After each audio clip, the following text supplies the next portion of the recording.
Shalom! We have been talking about differential calculus in the last few lectures, so you won't be surprised to learn that we will now be talking about optimization. Now, back in Calculus 1, you would have seen optimization problems that involved some kind of a ordinary function of one variable, and you might have looked to find the places where we get these local maximum values and local minimum values like this. And I want to remind you of roughly how that process went. The key idea was that we would achieve a local maximum, such as here, or a local minimum, such as we saw here, at locations where the derivative was 0, because there we would get these horizontal tangent lines. So our basic strategy in optimization of such functions was to find so-called critical points where the function's derivative was equal to 0, and then try to figure out whether we had a maximum or a minimum, or maybe neither at those points. So we started out by setting the derivative equal to 0. Again, that corresponds to where the slope of the curve was 0, where we would have a horizontal tangent line. And in the picture I've drawn for you here, it looks like that might occur at about 4 places.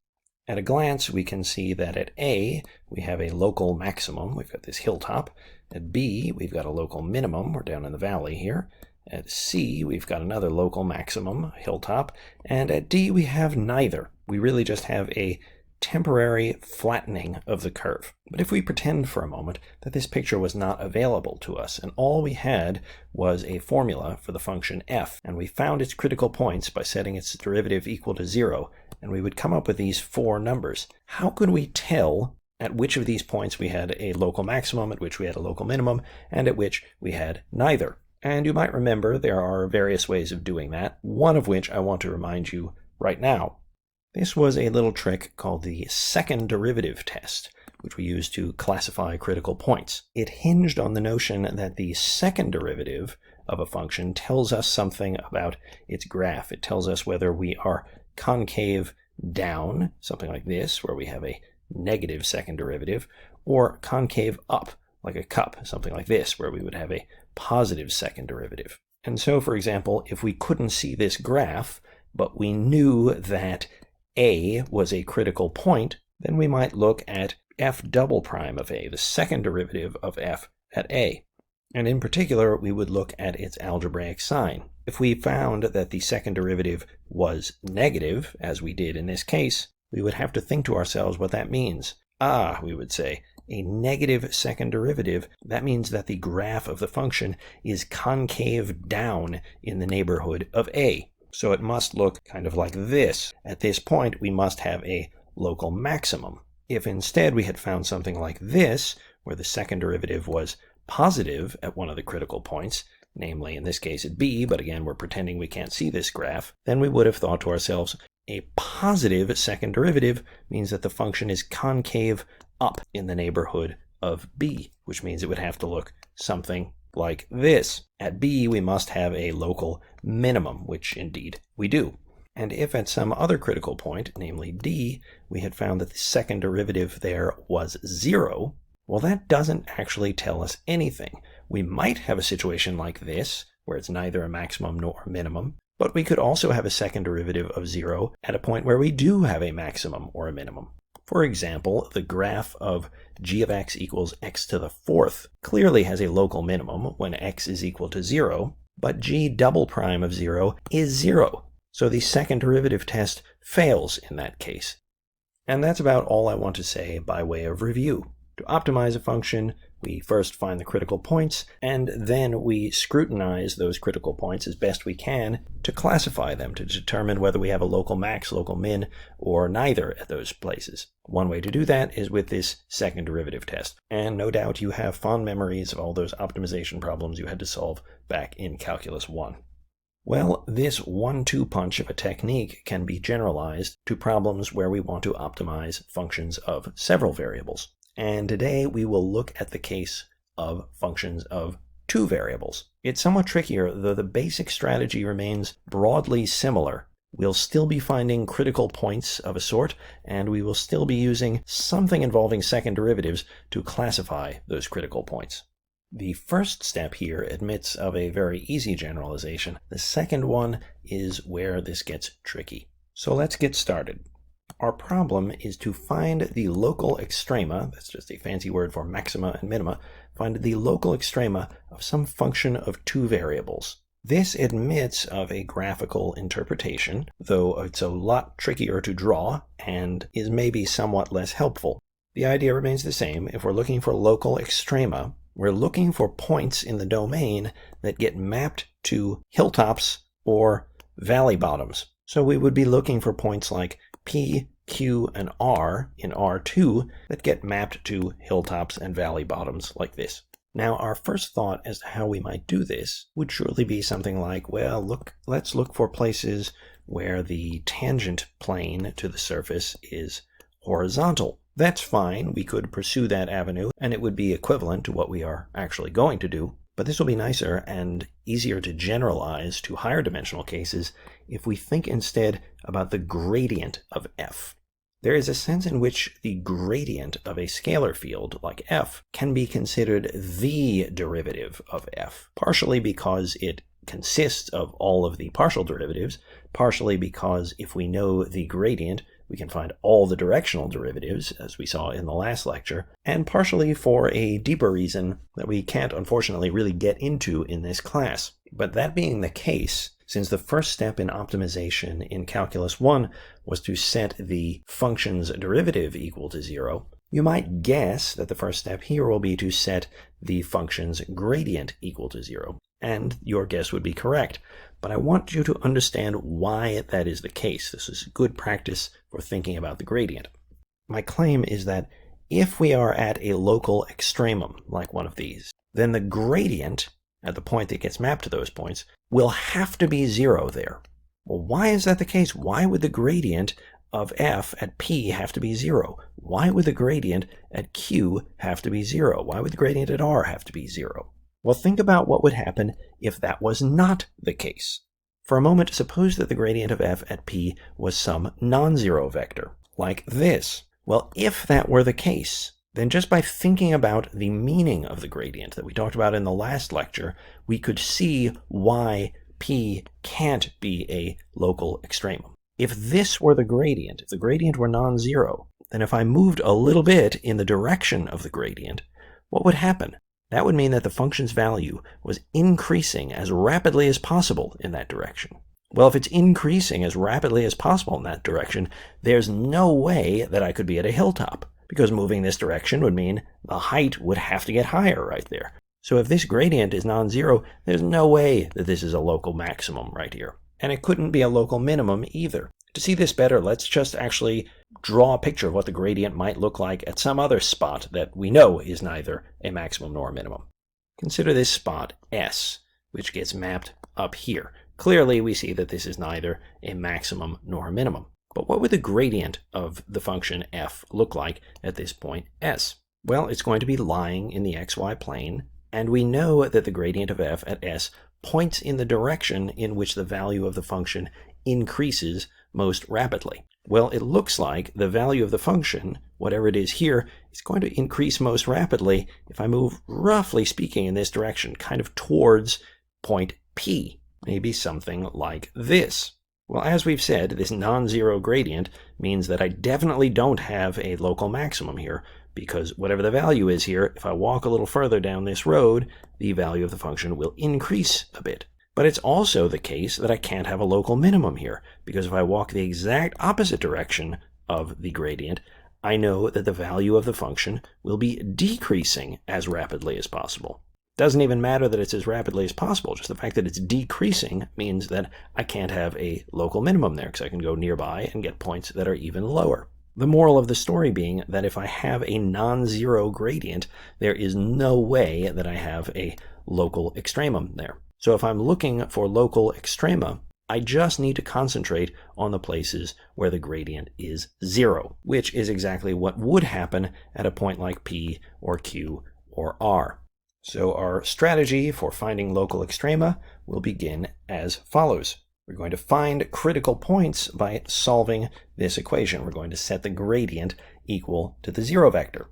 Now the gradient has two components, so this actually corresponds to two equations we would have to solve. This would be a little system of equations to solve, which could be ugly because these might be nonlinear equations that we have to solve simultaneously, which isn't easy. But forgetting about computational difficulties for a moment, we can at least be satisfied that this corresponds very much to the first point in our strategy for locating local extrema in the Calculus 1 case.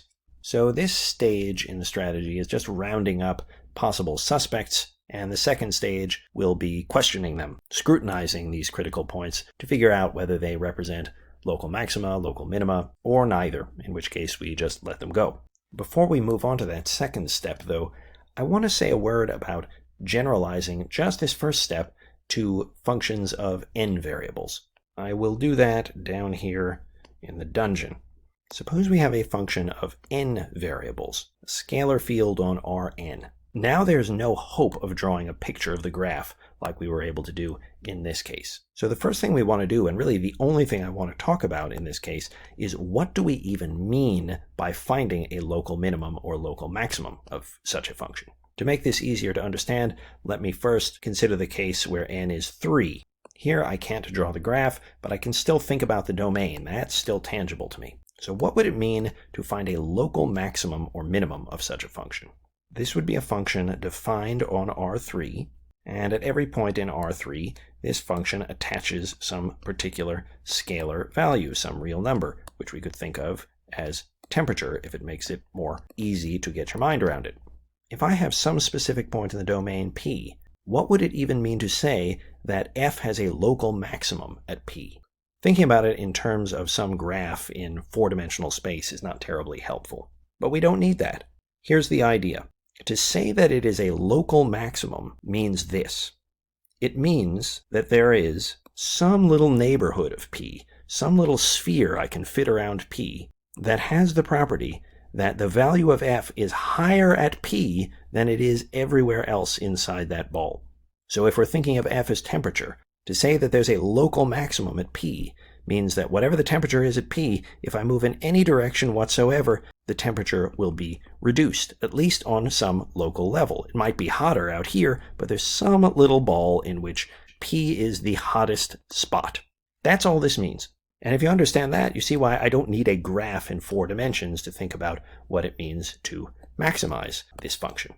And it gives you a good feel, even if I forget about R3 and go back to Rn, even though graphing this function is totally hopeless, whatever the space looks like, it's got points in it. And at every point, I can ask, is this a local maximum? All that means is there some little ball I can put around it? This would be a hypersphere in this case, but is there some little ball I can put around it such that it is hotter at P than at any other point inside the ball? If so, then P represents a local maximum of the function. If the temperature is colder at P than at any other point, then P would be a local minimum. And the ball could be huge or the ball could be tiny. But as long as there is such a ball, then we've got a local maximum or minimum. Okay, the reason I bring this up is because I just want you to see that this first point in our strategy of finding critical points by finding where the gradient is 0 still holds in this case. Not just for functions from R2 to R, but for functions from Rn to R. Because if I have some point Q living in Rn, and I look at the gradient of f at Q, if that gradient is non-zero, then there is no chance that there is a local maximum here. Because there's no way I can put a little sphere around this thing where it's hotter at Q than anywhere else. Because if I tried to do such a thing, like that, I would see that it fails immediately. All I have to do is go a little ways down the road. I know it's hotter here than it is at Q, because I'm following the gradient. It gets hotter when I follow the gradient. So there's no way that I could find such a sphere if my gradient is non-zero. And on the other side, if I go this way, the temperature would be falling. So there's no way that this is the coldest point in any sphere I could put around it. So having a non-zero gradient at a point means you definitely do not have a local maximum or minimum.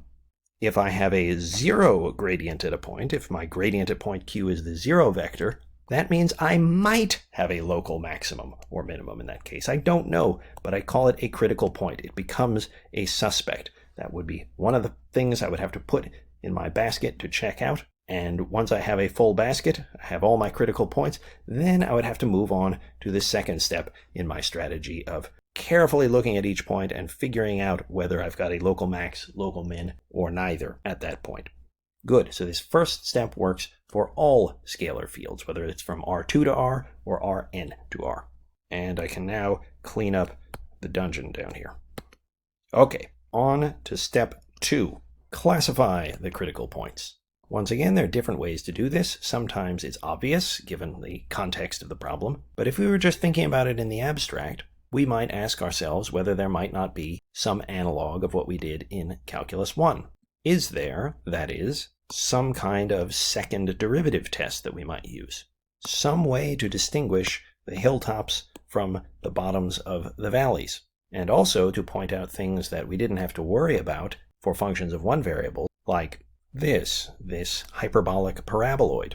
If we think about this point right here on the saddle, that point would be the image of some point in R2. We would call this point, or this point in the domain, a saddle point, because in one direction it's a maximum and in another direction it is a minimum. If our function that we're trying to optimize has any saddle points can show up as critical points. Because think about what's happening in this picture. It looks like the partial with respect to x is 0, but it also looks like the partial with respect to y is 0. That means that the gradient of this function at p would be 0, because the gradient just consists of those two partials.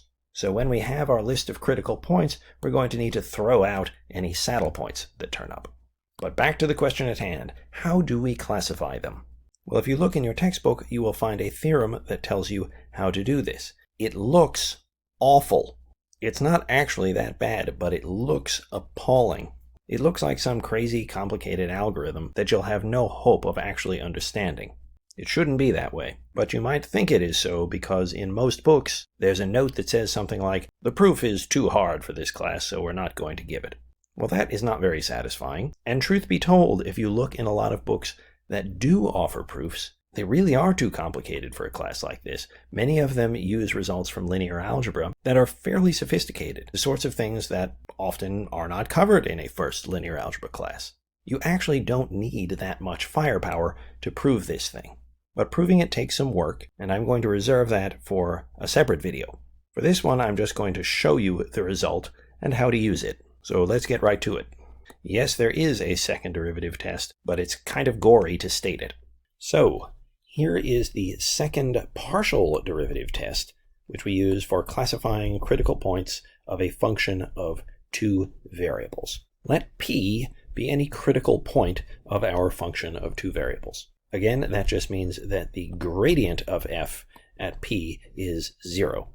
Then we're going to define a new number, which I'll call d of p, as follows. D of p is going to be this peculiar thing. It looks like a mess, but it's not really that bad. We have two terms. The first one is the product of the pure second partials at the point. So the second partial with respect to x evaluated at p times the second partial with respect to y evaluated at p. That's not hard to remember. And then we are subtracting this other thing off. Well, that's actually not that hard to remember either, especially if you remember that the mixed partials of f are equal to one another. So when I say square the partial first taken with respect to x and then taken with respect to y, you could think of this as the product of the two mixed partials, fxy times fyx. They're equal to one another, so squaring one of them is really just making the notation a little more compact. So what this thing is doing is stitching together all four of the second partials of f, which maybe isn't that surprising in a second partial derivative test. Okay, so we have a critical point, which is some point in R2, and then we computed this d of p, which is a real number, defined in this way. What are we going to do with that d of p? What does it tell us? The second partial derivative test tells us that if d is positive and the second partial of f with respect to x at p is positive, then f has a local minimum at p. Well, what if d is positive, but this second partial is negative? If d is positive and this second partial of f with respect to x at p is negative, then f has a local maximum at P. All right, that takes care of the case when D is positive, but what about when D is negative? Or what about when D is 0? Well, if D is negative, then f has a saddle point at P. There's nothing further that needs to be computed, as in these previous cases. And finally, if D is equal to 0, then the test is inconclusive. It doesn't tell us anything. At such a point, we might have a local minimum, we might have a local maximum, we might have a saddle point, or we might just have a point where the graph flattens out for a moment without being a local extremum at all. Well, that is the second partial derivatives test. And my goodness, it looks complicated. And there are two questions you might be asking yourself now. One, what is it like to actually implement this in practice? And that question's easy to answer. We'll do an example in a moment. And the second question you should be asking yourself is, why on earth should this actually be true? That, as I said, is a harder question to answer, though I will answer it in the next video. Most books and classes on this material just say, never mind, just learn how to use it. I think you deserve a little better than that. You deserve an explanation as to why this strange thing is true. And actually, by working through an explanation, you learn a lot about the concepts that we have been talking about and how you might use them in a situation beyond just a simple textbook problem. Okay, let's get to an example. We're going to find the local extrema of this function of two variables, this scalar field, x squared plus y cubed minus 6y. And we should remember the basic strategy for our solution, which broadly is the same as we saw back in Calculus 1. The first step is to find the critical points of our function. And once we have them, our second step will be to classify those critical points with this crazy test over here. Now, critical points, by definition, that is where the gradient of f is equal to 0. So we'd better start by computing the gradient. And here is the gradient. That was easy. This will be the 0 vector when x is 0, because the first component, the only way for that to be 0 is if x itself is 0, and y is plus or minus the square root of 2, as we can see over here. To make the second component 0, y would have to be plus or minus square root of 2 to make that whole thing 0. Thus, our critical points are 0 root 2 and 0 minus root 2.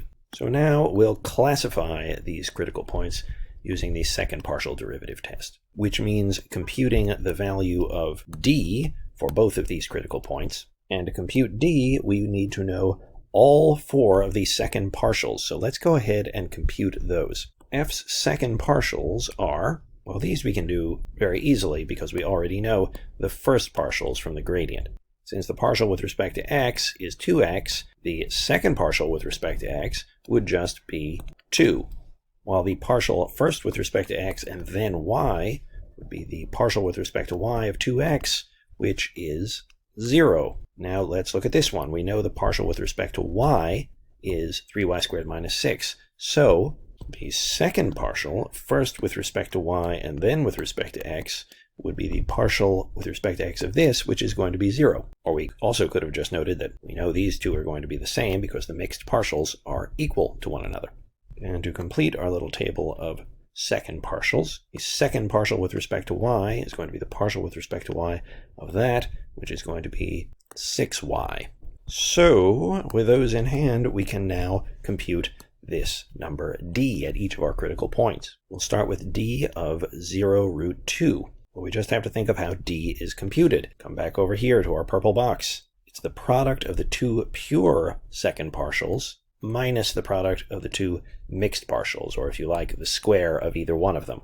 So I'll express that in symbols here, and we can compute each of these values by using what we learned about the second partials a minute ago.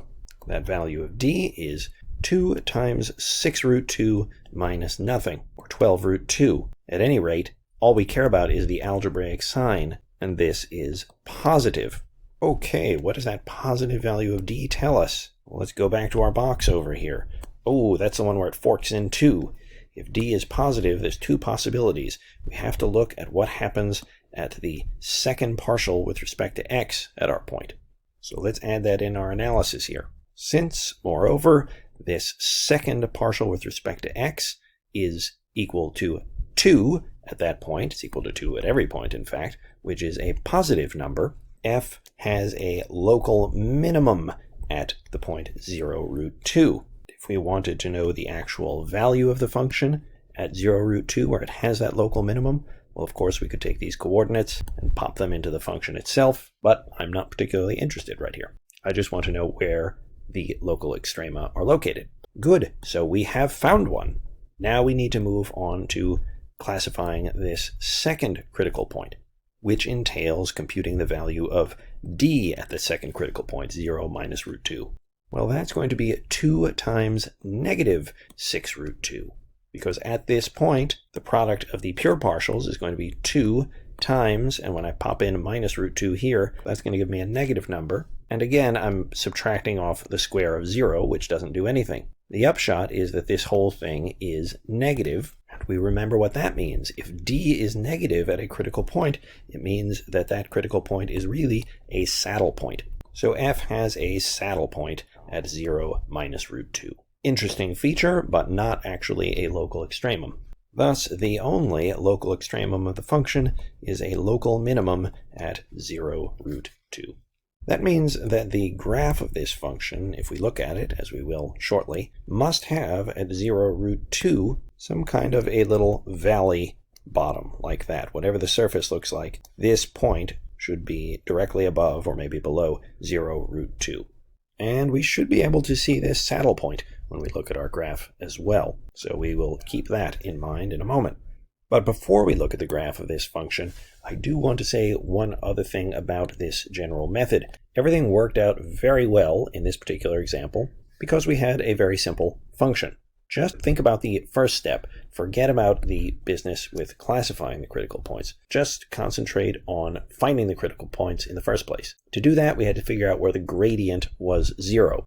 That was a piece of cake in our example, in large part because the first component only involved one of the two variables, and the second component only involved the other variable. So we could just solve those two equations separately. X has to be 0, y has to be plus or minus root 2, and that was all there was to it. But if in each component we had had x's and y's, then we would have had a true system of equations to solve. And in general, that system of equations will be a non-linear system of equations. Solving such things exactly by hand is rarely possible. So in practice, you'd have to settle for numerical approximations obtained with some kind of computer program, probably Mathematica or MATLAB, or a program you wrote yourself. We won't be doing that sort of thing in this class, but I do want to point out that what looks like the simple part of the problem, finding the critical points, can actually be quite involved. Okay, I think it's high time we look at the graph of this function. Okay, I have a picture of the graph for you. I made this with dp graph, and I can move this around. I can go in closer. We can see what's happening as I rotate around here. So as I'm moving around the graph, you can see quite clearly the point at which we have a local minimum. In fact, I could go in for a view of it right there. That's the bottom of that valley. And we can also see the saddle point. You would have to creep over the saddle point to get down into the valley from the side we are at right now. So our analysis did produce the correct features that we expected to see. And here is another view of the same graph, this one done in GeoGebra, where we have the XY plane shaded. You can see that local minimum and the saddle point as well. All right, well, we've returned back home to our customary page, and I will see you again next time when we actually prove this second partial derivative test and explain where all of this strange stuff comes from. That should be nagging at you until then, but you can take your mind off it a bit by doing some homework problems, so please do that. Until we meet again, shalom.